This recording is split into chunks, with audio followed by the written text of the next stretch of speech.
মালদা জেলার গাজল ব্লকের রামকৃষ্ণপুর এলাকায় এক টেলিফোন সেন্টারে চুরির ঘটনায় চাঞ্চল্য ছড়ালো। মঙ্গলবার গভীর রাতের ঘটনা এটি। আর এই চুরির ঘটনায় এলাকায় রীতিমতন শোরগোল পড়ে গিয়েছে। বুধবার খবর পেয়ে ছুটে আসেন গাজল থানার পুলিশ পুরো চুরির ঘটনা নিয়ে তদন্ত করছে। তারা টেলিফোন কোম্পানি এবং স্থানীয়দের সঙ্গে কথা বলেন। অভিযোগ, রাতে ওই টেলিফোন কোম্পানিতে এক গার্ড ছিল, তাকে হুমকি দিয়ে সেখান থেকে একাধিক ব্যাটারি ও কিছু পার্টস চুরি করে নিয়ে যায় দুষ্কৃতীরা। এলাকার বাসিন্দারা বলেন, গতকাল রাতে চোর আসে, সবকিছু চুরি করে চম্পট দেয়। আমরা আতঙ্কিত।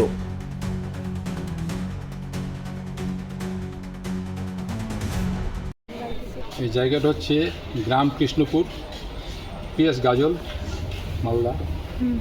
এখানে হঠাৎ করে গত রাত্রে একটা দুর্ঘটনা ঘটে গেল। রাত্রি 12টা-1টা বোধহয় হবে।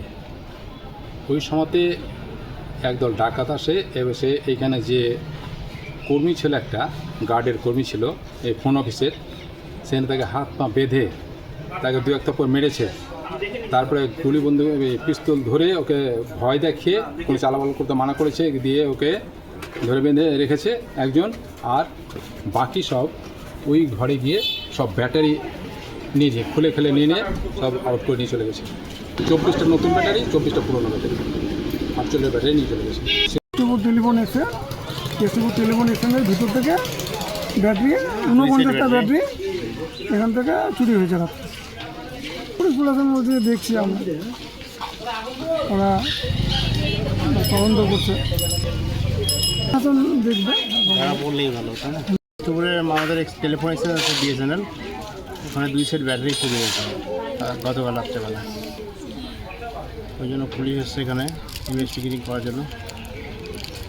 আমরা চাচ্ছি যে চুরি যেন যেটা হয়েছে তার জন্য ধরা পড়ে চোর, তাদের নেক্সট এই জিনিসটা না হয়, জিনিসটা চাইছি আমরা। সেই শাস্তি হলে ভালো। ব্যুরো রিপোর্ট, উত্তর বাংলা সংবাদ।